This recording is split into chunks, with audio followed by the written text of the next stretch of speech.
시력이 급격하게 떨어질 대표적인 신호는 바로 이 미간에서 나타납니다.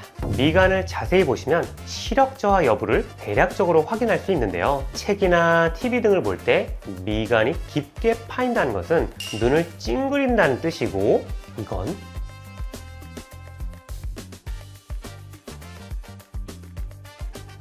네, 안녕하세요. 눈의 힘 안과 근시센터의 백진학 근시센터장입니다. 시력은 보통 조용히 눈치채지 못하는 사이에 나빠집니다. 실제로 불편함을 느꼈을 때에는 이미 시력이 많이 떨어졌거나 되돌리기 어려운 단계에 접어든 경우도 많습니다.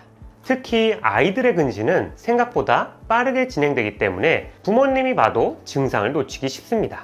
그래서 오늘 영상에서는 시력이 나빠지기 시작했다는 몸의 신호, 그리고 그 시점을 어떻게 자가 진단할 수 있는지, 또 어떤 방법이 효과적인지 전문의 입장에서 자세히 알려드리겠습니다. 오늘 내용이 자녀의 시력을 걱정하시는 부모님들께 특히 도움이 될 거라 생각합니다. 시력이 급격하게 떨어질 대표적인 신호는 바로 이 미간에서 나타납니다. 미간을 자세히 보시면 시력 저하 여부를 대략적으로 확인할 수 있는데요. 책이나 TV 등을 볼 때 미간이 깊게 파인다는 것은 눈을 찡그린다는 뜻이고, 이건 시력이 떨어지고 있다는 아주 대표적인 초기 신호일 수 있습니다. 사람이 눈을 찡그릴 때에는 눈꺼풀과 눈 주변 근육을 수축시켜서 동공을 좁히고 들어오는 빛의 양을 줄이게 됩니다. 이렇게 하면 초점이 살짝 또렷해지고 시야가 일시적으로 선명해지는 효과가 있죠. 즉, 시야가 흐리거나 초점이 맞지 않을 때 우리 뇌는 더 잘 보기 위해 무의식적으로 눈을 찡그리는 행동을 유도하는 겁니다. 문제는 이런 행동이 반복되면 눈 주변 근육에 불필요한 긴장이 쌓이고 눈의 피로도가 올라갑니다. 장기적으로는 시력 조절 기능에도 부담을 줄 수 있어 결국 악순환으로 이어질 수 있습니다. 따라서 미간을 자주 찡그리는 모습이 보이면 정확한 시력 검사로 현재 눈 상태를 꼭 확인해 보시는 것이 좋습니다. 책을 읽거나 휴대폰을 볼 때, TV를 볼 때 같이 무언가 집중해서 볼 때 고개를 살짝 옆으로 돌려보는 경우가 있는데, 이런 행동들도 시력 저하를 나타내는 매우 중요한 신호라고 할 수 있겠습니다. 특히 아이들이 무의식적으로 이런 행동을 보일 때에는 반드시 주의 깊게 관찰을 해야 합니다. 사람의 눈은 양쪽이 동시에 함께 작동하며 입체적인 시야를 만들어냅니다. 하지만 두 눈의 시력 차이가 크거나 한쪽 눈이 흐리게 보이기 시작하면 뇌는 더 잘 보이는 눈만 집중해서 쓰자고 판단하게 됩니다. 이렇게 되면 아이들은 고개를 돌려 특정 각도에서만 보려고 하는 행동을 무의식적으로 하게 됩니다. 이런 초기 신호를 놓치지 않는 것이 시력 저하를 막는 첫걸음입니다.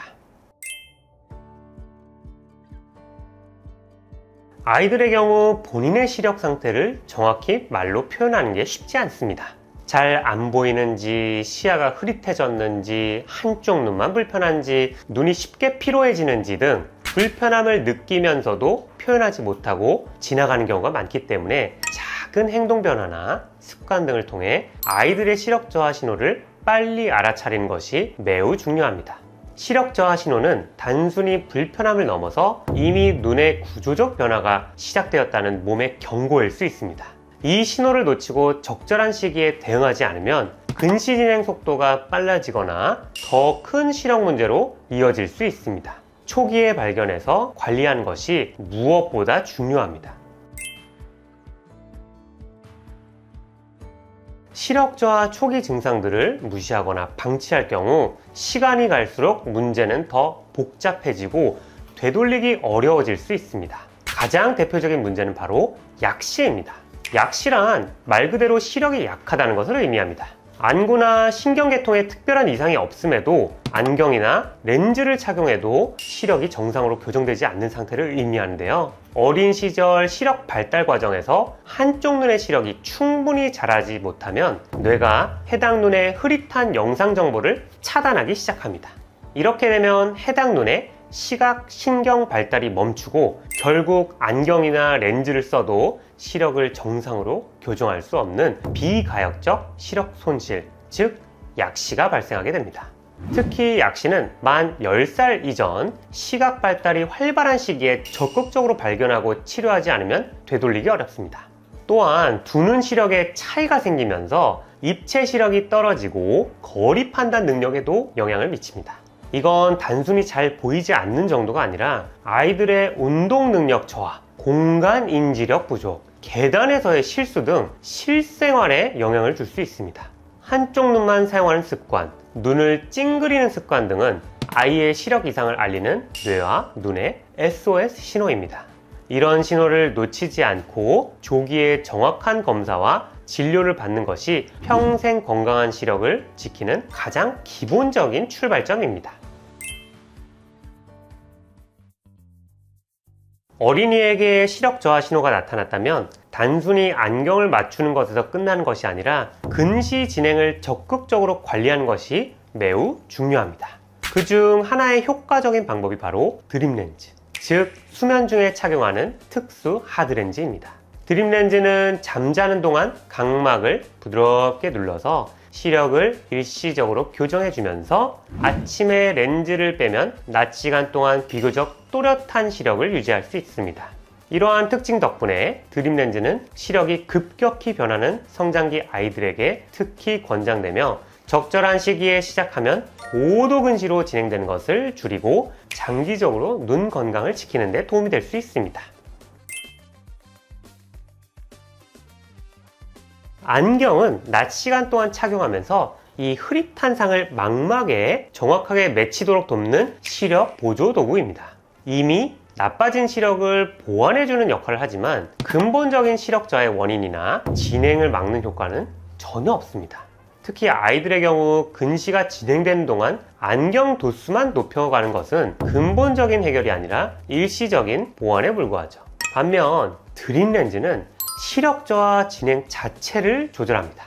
수면 중 착용해서 각막을 부드럽게 눌러서 시력을 교정할 뿐만 아니라 주변부 초점까지 함께 조정해서 근시가 급속도로 악화되는 것을 막아주고 시력 유지와 눈 질환 예방이라는 두 가지 목적을 모두 충족시켜주는 렌즈입니다. 시력 저하 신호가 왔을 때 드림렌즈를 더 추천드리는 이유는 단순히 잘 보이게 해주는 교정 도구를 넘어서 근시가 더 악화되는 속도까지 줄여주는 치료 방법이기 때문입니다. 특히 성장기 아이들은 근시가 빠르게 진행되는 시기인데요. 스마트폰이나 PC 사용이 많아지며 그 속도가 더 빨라지는 경우도 많습니다. 이런 상황에서 단순히 안경이나 소프트 렌즈로만 교정한다면 근본적인 근시 진행을 막기 어려울 수 있습니다. 반면 드림렌즈는 근시 진행 자체를 조절할 수 있는 만큼 보다 근본적인 문제 해결에 초점을 두게 되죠. 결국 시력 저하 신호가 나타났을 때 드림렌즈를 선택한다는 것은 지금의 시력을 교정하는 것에 그치지 않고 앞으로 나빠질 시력을 지키고 미래의 눈 건강까지 설계하는 가장 주도적인 방법이라 할 수 있겠습니다. 드림렌즈의 효과를 제대로 보려면 무엇보다도 정확한 검사와 맞춤형 처방이 가장 중요합니다. 드림렌즈는 눈 모양과 도수, 각막 상태에 따라 디자인이 좀 달라지기 때문에 안과 전문의가 정밀 검사를 통해 개인 맞춤형 렌즈를 처방해야 최적의 효과를 볼 수 있습니다. 또한 꾸준한 착용이 필수입니다. 착용을 중단하게 되면 각막 모양이 다시 원래 형태로 돌아가기 때문에 시력 교정 효과도 사라질 수 있습니다. 마지막으로 정기적인 병원 방문을 통해 렌즈 착용 상태와 눈 건강을 점검받는 것이 매우 중요합니다. 처음 드림렌즈를 착용한 후에는 1개월 이내에 적응 상태를 확인하고 이후에도 3에서 6개월 간격으로 꾸준히 검진을 받아야 문제없이 안전하게 사용할 수가 있습니다. 오늘 영상에서 말씀드린 증상 중 내 아이에게 해당되는 증상이 있으시다면 시력이 더 나빠지기 전인 예방 가능한 시기에 전문적인 검진을 받아보신 것을 권장드립니다. 시력은 한번 나빠지게 되면 되돌리기 어렵습니다. 특히 성장기 아이들의 경우 지금 어떻게 관리하느냐에 따라 10년, 20년 후의 시야가 달라질 수 있습니다.